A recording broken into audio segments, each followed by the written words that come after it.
Kain po. Yung ulam ko. Ayan. Ang palaya is mapait. Ayan. Ang palaya to. Tapos may karne Yan sa gitna. May karne yan. Ayan. Pernito. Tapos, ayan.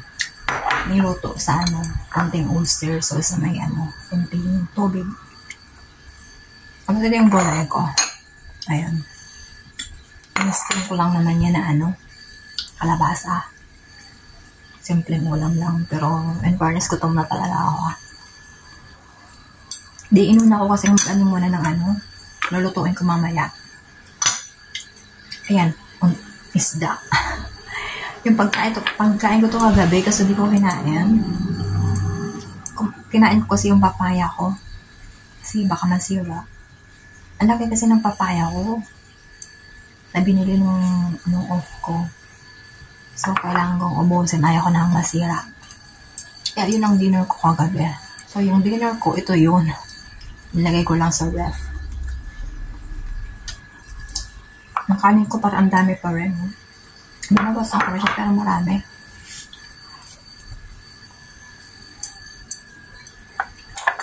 Kasi kanina pa sana ako kakain kasi kumain si Amo. Nag-hinid siya ng pagkain niya. So, isinantabi ko muna yung pagkain ko para makakain siya. Kasi parang gutom na rin siya. Siya muna, bago ako. So, habang iniinit ko yung pagkain niya, naglinis ako ng mga gulay, as usual.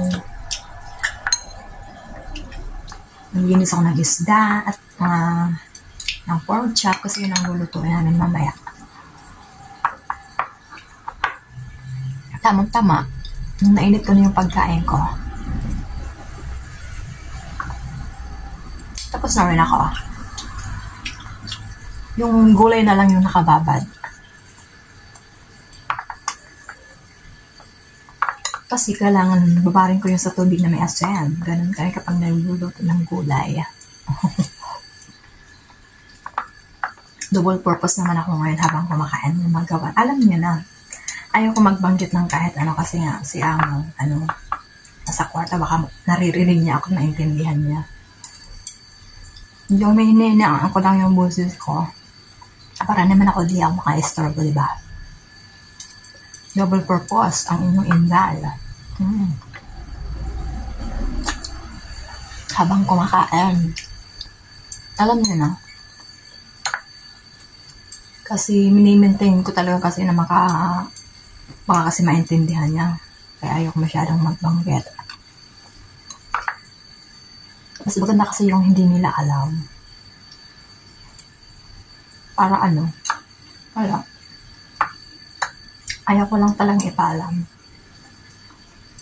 Kaya mga ginagawa ko lang. Kung saan, lang, nakaw-aksena lang.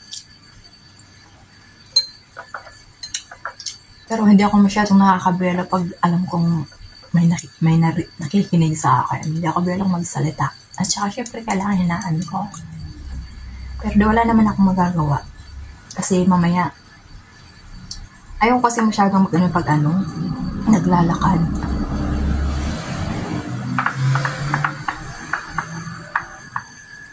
Marami kasing editing kapag naglalakad, matatagalan ako. So pag ganito, hindi masyado.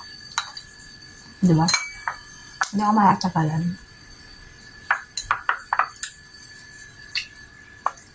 So, ganito lang. Papalakasan ko lang yung boses. Tapos, diretso.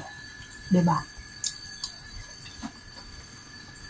Ang sarap niya, promise. Pero, inilit ko pa rin to. Kasi gusto ko may kunting sabaw-sabaw.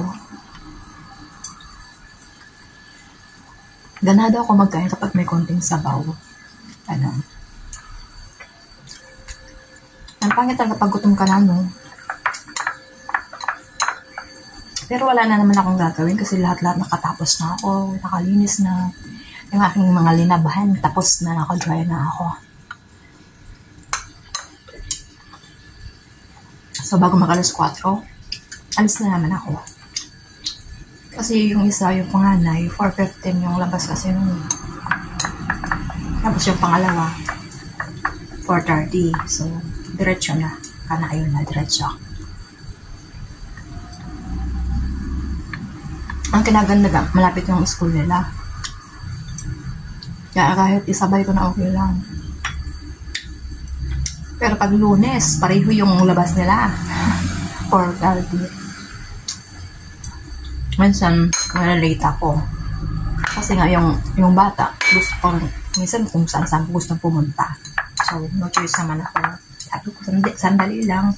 Kasi pupunta pa tayo dun sa bunso.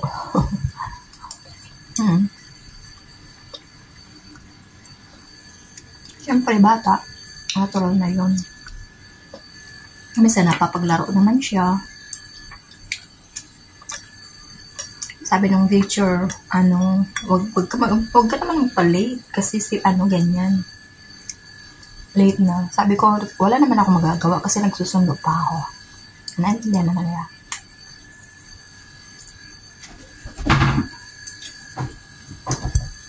Parang kulang yata yung kanin ko, Nagutom lang talaga ako. Kasi kagabi, kunti lang naman kinain ko. Kasi kinain ko prutas. Tapos kaninang umaga, kunti din. Ano lang naman yun eh. Mais.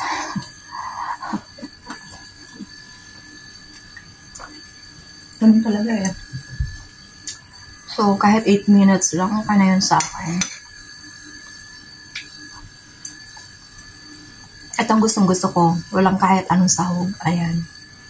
Kalabasa. Ini-steam ko lang yan. Walang mantika, walang bawang sibuyas, walang asin. Masarap siya, healthy. Kapag magdagdag ako ng kanin, kailangan kong initin. Kasi nilagay ko na kasi sa ref.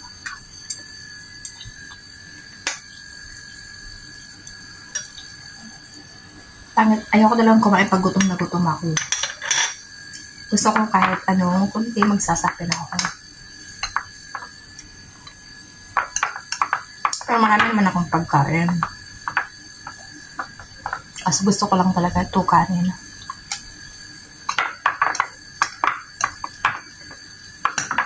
Alam niyo naman, kumpletong araw ko pag may kanin. Ganoon naman tayong Pinoy, di ba? Kompleto lang kapag may kanin talagang nakakain. Sarap ni Franz. I'm blessed. Ayan. Ipakita ko. Ito yung bigay ni Amo. Ang sa likod ko. Ayan, oh. Puro yung bigay niya. Ayan. Ito. Ayan. Ang dami, oh. Gagaling lang ng ng freezer. Ayan. Ayan. Ayaw niya yata ako maggutom eh. Ayan. Kala ko ilalagay sa cabinet para pala sa akin. Sabi ko, salamat. Diba? Siya yan eh.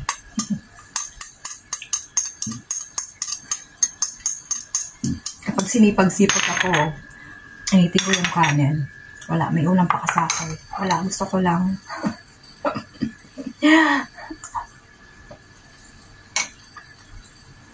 Kutsarain ko na. Sila kasi hindi naman sila kumakain ng tanghalian. Ako lang. Kaya kung minsan wala akong ulam, nagluluto ako. Ang simpleng luto lang para sa akin. Hindi sa kanila uso yung pagkain ng tanghalian. Minsan nakikita ko silang nagluluto ng noodles. Hindi ko complete ang araw pag noodles yung kinakain ko. Gutom ako. Ako sanay. Nakanayin, na pala ako. Magpapaalam na po ako. Salamat po sa inyong lahat. Tama na yan. Kunti lang. Pwede na, diba?